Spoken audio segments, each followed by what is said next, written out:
अस्सलाम वालेकुम। आज मैं आपके साथ शेयर करूंगी ईद की स्पेशल यखनी पुलाव जो बहुत ही मज़े की बनती है और साथ ही शेयर करूंगी कुछ टिप्स जिससे आपकी पुलाव बिल्कुल परफेक्ट बनेगी। तो चलिए स्टार्ट करते हैं। सबसे पहले यखनी तैयार कर लेंगे। 1.5 किलो चावलों के लिए हमें तकरीबन 2 लीटर यखनी चाहिए। तो हम इसमें 2.5 लीटर पानी डाल देंगे और 2 किलो गोश्त डालेंगे। गोश्त हमने हड्डी वाला लेना है। गोश्त में जितनी ज़्यादा हड्डी होगी यखनी उतनी ही अच्छी निकलेगी। गोश्त डालने के बाद इसमें उबाल आने का वेट करेंगे। उबाल आने के बाद 2 मिनट तक पकाएंगे तो ये इस तरह से इसके ऊपर झाग आ जाएंगे जो हम चम्मच की मदद से निकाल लेंगे। अब इसमें ऐड करेंगे मसाले जिसमें हमने डालना है साबुत धनिया 2 टेबल स्पून, सौंफ 1.5 टेबल स्पून, ज़ीरा 1 टेबल स्पून, दालचीनी 1 टेबल स्पून, लौंग 8 से 10, बादियान के फूल 2, काली मिर्च हाफ़ टी स्पून, छोटी इलायची 8 से 10, बड़ी इलायची 2, नमक 1.5 टेबल स्पून। ये तमाम चीज़ें इसमें डाल देंगे और फिर इसमें डालेंगे एक दरमियाने साइज़ की प्याज, एक लहसुन और 1.5 टेबल स्पून के बराबर अदरक और कुकर को बंद करके प्रेशर लगा लेंगे। मैंने 20 मिनट का प्रेशर लगाया है। हो सकता है आपका गोश्त जल्दी गल जाए तो इसलिए आप 15 मिनट बाद कुकर को खोलकर चेक कर लें। गोश्त अच्छी तरह से गल चुका है। अब एक बड़े साइज़ का बर्तन लेंगे, उसमें आधा कप ऑयल डालेंगे और 3 बारीक कटे हुए प्याज डालेंगे। अगर बड़े साइज़ के हैं प्याज तो 2 भी काफ़ी हैं। इतने प्याज ब्राउन होते हैं तो आप यखनी में से गोश्त अलहदा कर लें और जब प्याज ब्राउन हो जाएंगे तो थोड़े से प्याज इसमें से निकाल लेंगे और फिर इसमें डालेंगे 2 तेज़पात और थोड़ी सी काली मिर्च और 1 टेबल स्पून के बराबर ज़ीरा। 30 सेकंड फ्राई करेंगे और फिर पानी डाल देंगे ताकि प्याज ब्लैक ना हो जाए। फिर इसमें डालेंगे 2 खाने के चम्मच पिसा हुआ अदरक और 1.5 खाने का चम्मच लहसुन। 2 मिनट फ्राई करेंगे। फिर इसमें डालनी है कुटी हुई लाल मिर्चें 1 टेबल स्पून और 3 टमाटर ग्राइंड करके डालने हैं।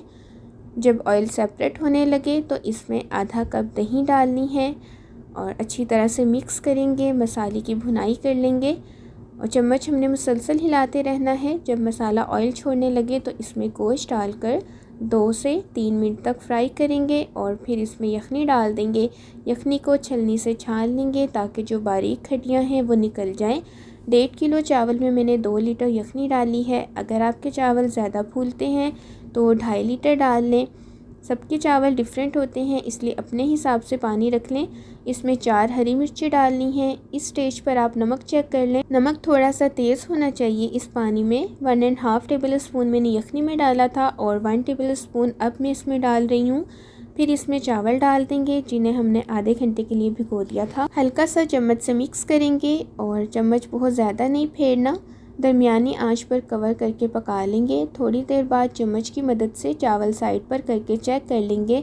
अगर पानी है तो वेट कर लेंगे और जब पानी बिल्कुल खुश्क हो जाए तो अब हम इसमें जो ब्राउन प्याज हमने स्टार्ट में निकाले थे वो डाल देंगे और थोड़ा सा हरा धनिया इसके ऊपर डाल देंगे। इससे पुलाव की लुक बहुत मज़े की आती है। ढक्कन ढककर 15 मिनट का दम देंगे। यहाँ मैं आपसे एक छोटी सी टिप शेयर करूँगी जो स्पेशली बिगनर्स के लिए है, क्योंकि अक्सर उनसे पानी कभी कम हो जाता है तो कभी ज़्यादा हो जाता है। अगर चावलों में पानी कम रह जाए और पानी खुश्क होने लगे, चावल अभी कच्चे हों, तो आपने मज़ीद पानी नहीं डालना। आपने इसमें यखनी डालनी है। यखनी अगर आपके पास नहीं है तो फिर आप चिकन पाउडर या चिकन क्यूब पानी में मिक्स करके यखनी बना लें। जितना आपको चावलों में पानी कम लग रहा है उतनी आप यखनी बना लें और ज़रूरत हो तो थोड़ा सा नमक भी डाल लें। सादा पानी डालने से चावलों का टेस्ट ख़राब हो जाता है, तो इस तरह से आपके चावलों का टेस्ट भी ख़राब नहीं होगा, चावल सही तरह से कुक भी हो जाएंगे। और कभी कभी ऐसा होता है कि पानी ज़्यादा डल जाता है और चावल फुल कुक हो जाते हैं, तो फिर आपने ये करना है कि ढक्कन ढककर रुमाल की मदद से देगचे को तिरछा करके यखनी निकाल देंगे। अगर चावल ज़्यादा हों तो ये थोड़ा मुश्किल काम है, लेकिन इससे आपके चावल हलवा होने से बच जाएंगे। मैं ऐसा करती रही हूँ इसलिए आपके साथ ये टिप शेयर कर रही हूँ। अच्छी लगी हो तो लाइक कर दीजिएगा और अपनी सिस्टर के साथ शेयर कर दीजिएगा और मुझे अपनी दुआ में याद रखिएगा। मिलते हैं नई वीडियो में। अल्लाह हाफिज़।